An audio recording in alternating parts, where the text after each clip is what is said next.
Assalamualaikum warahmatullahi wabarakatuh. Selamat pagi anak-anak. Bagaimana keadaan kalian hari ini? Semoga kalian tetap dalam keadaan sehat dan tetap semangat belajar. Hari ini kita akan mempelajari tema 1, subtema 2, pembelajaran ke-6. Sebelumnya mari kita bersama-sama berdoa. Mudah-mudahan kita diberi kemudahan, diberi pemahaman oleh Allah Subhanahu wa Ta'ala. Berdoa mulai. Berdoa selesai. Baiklah anak-anak, sudah siap untuk mengikuti pelajaran hari ini?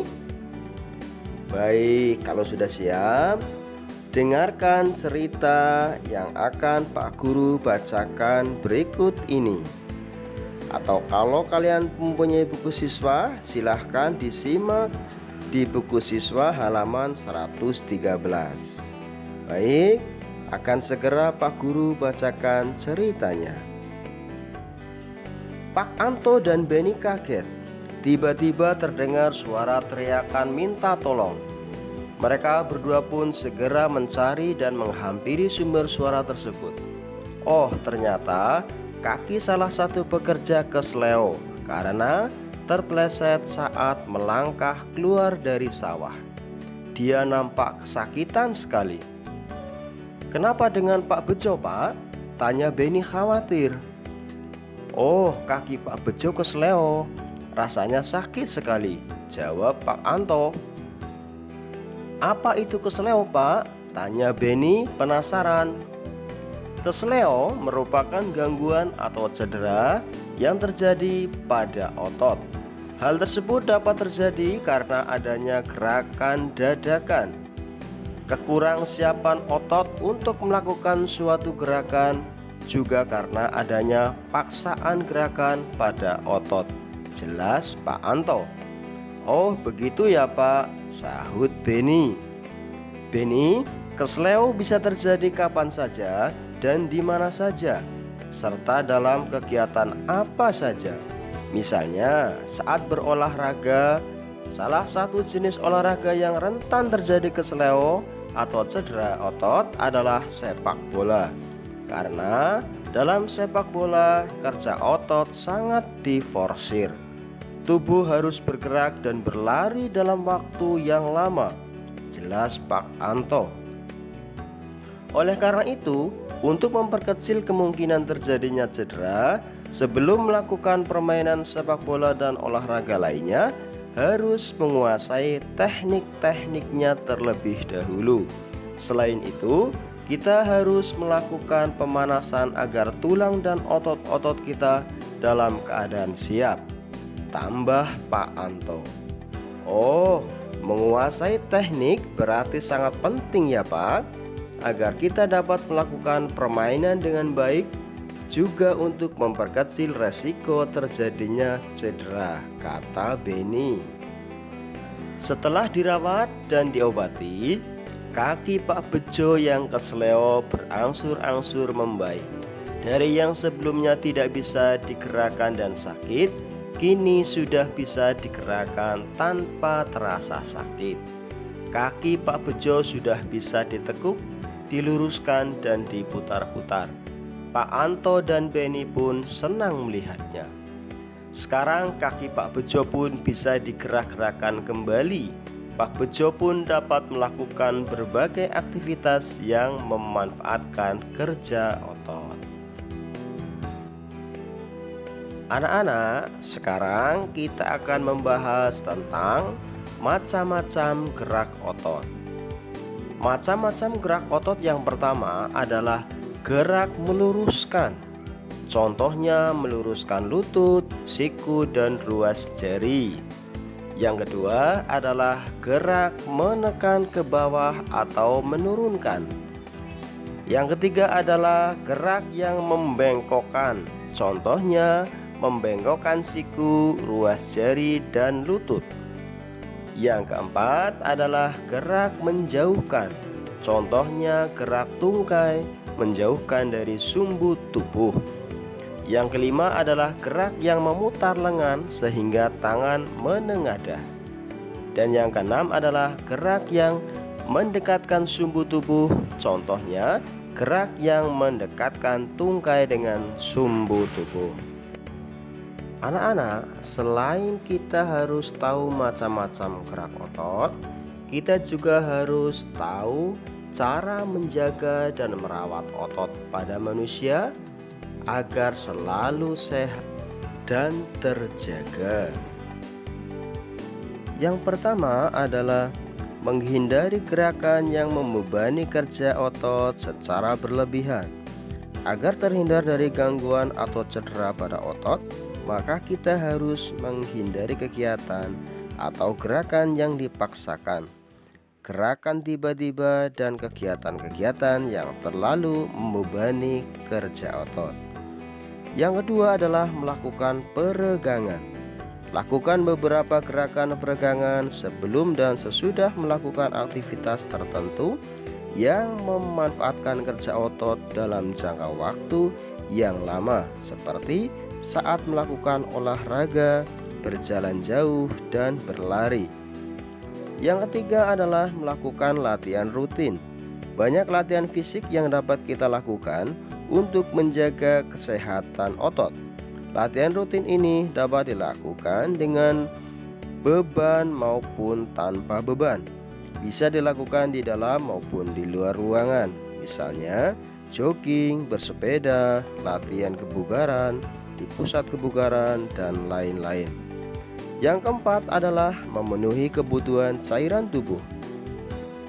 Kebutuhan cairan setiap orang berbeda-beda.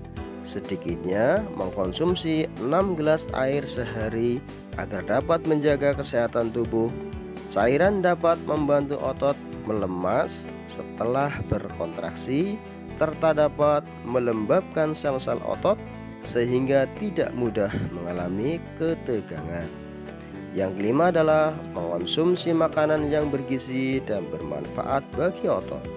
Banyak jenis makanan yang mengandung gizi yang baik bagi otot, khususnya untuk membentuk otot.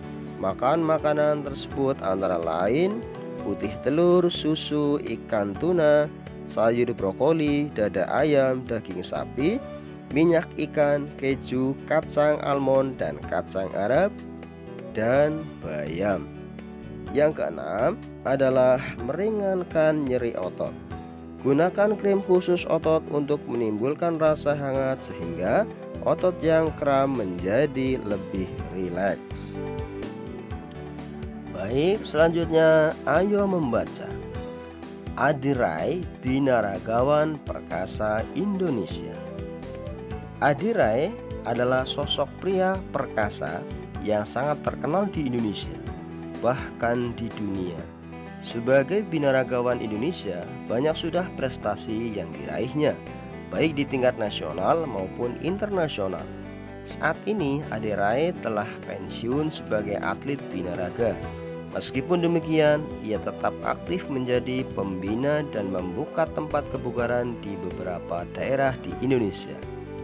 Pada waktu kecil, Adirai hanya seorang anak kecil yang memiliki tubuh kurus, bahkan bisa dibilang sangat kurus. Pada umur 10 tahun, Adirai hanya memiliki berat badan 25 kg. Bahkan hingga mencapai remaja dengan tinggi 183 cm, berat badan Adirai hanya 55 kg. Adirai dia memiliki minat yang tinggi dalam bidang olahraga. Pada awalnya dia menggeluti bidang olahraga bulu tangkis. Namun Adirai tidak begitu lama menggeluti bulu tangkis, hingga pada akhirnya dia lebih memilih untuk menjadi seorang atlet binaraga. Prestasi pertama Adirai di bidang binaraga diraih pada tahun 1995. Prestasi tersebut memicunya untuk terus aktif mengikuti berbagai kejuaraan, mulai dari lingkup kecil hingga besar, mulai dari lokal, nasional, hingga internasional. Hingga akhirnya Adirai terus berkembang dan meraih prestasi demi prestasi dari berbagai kejuaraan.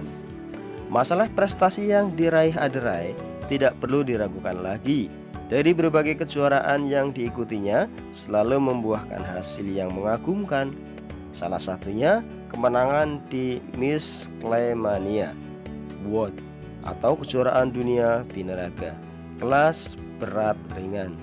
Dari situlah kemudian membawa Aderai menuju ke kejuaraan multi event Asia Tenggara atau SEA Games pada tahun 1997. Pada kejuaraan tersebut Aderai pun mampu mempersembahkan emas bagi bangsa Indonesia. Bahkan setelah itu masih banyak piala dan medali yang dia raih dari berbagai kejuaraan tingkat nasional dan internasional. Berkat prestasi-prestasinya, Aderai turut mempromosikan binaraga Indonesia dari sebelumnya yang sepi peminat hingga akhirnya olahraga binaraga menjadi olahraga yang banyak diminati di Indonesia baik oleh pria maupun wanita. Setelah pensiun sebagai atlet pun, Aderai masih berkecimpung dalam dunia binaraga. Dia membuka beberapa pusat latihan dan kebugaran di beberapa daerah. Selain itu, Aderai juga menjual suplemen dan melakukan pelatihan sertifikasi untuk para profesional di bidang fitness. Aderai juga mengkampanyekan hidup sehat melalui fitness dengan menerbitkan buku dan majalah serta menjadi pembicara di berbagai seminar dan acara. Anak-anak, itulah bacaan yang berjudul Aderai Binaragawan Perkasa Indonesia.